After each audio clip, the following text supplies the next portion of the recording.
एक पटक लिखित परीक्षामा पास गरिसकेपछि बढीमा कति अवधिसम्म ट्रायल परीक्षा दिन पाइन्छ?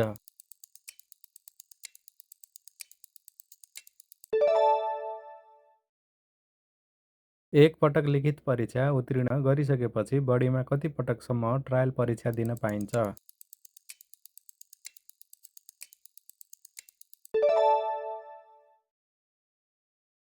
सवारी तथा यातायात ऐन बमोजिम सार्वजनिक स्थान भन्नाले के बुझिन्छ?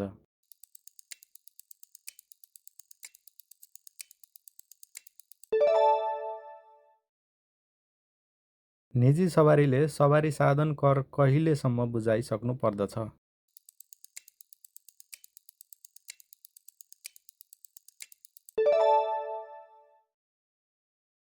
खारेज भएको अनुमति पत्र कति दिनभित्र फिर्ता बुझाउनु पर्दछ?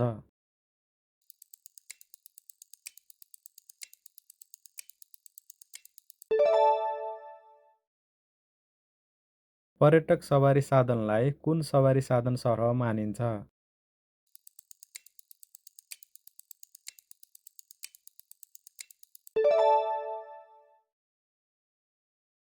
मिनी बसको सिट क्षमता कति तोकिएको छ?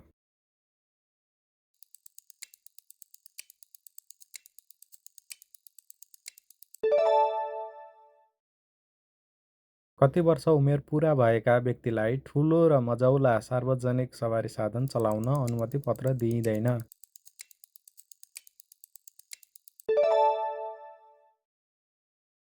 सवारी परीक्षण कार्यालयमा मझौला र साना सवारी साधनको जाँचपास प्रमाणपत्रको दरखास्त दस्तुर कति लाग्छ?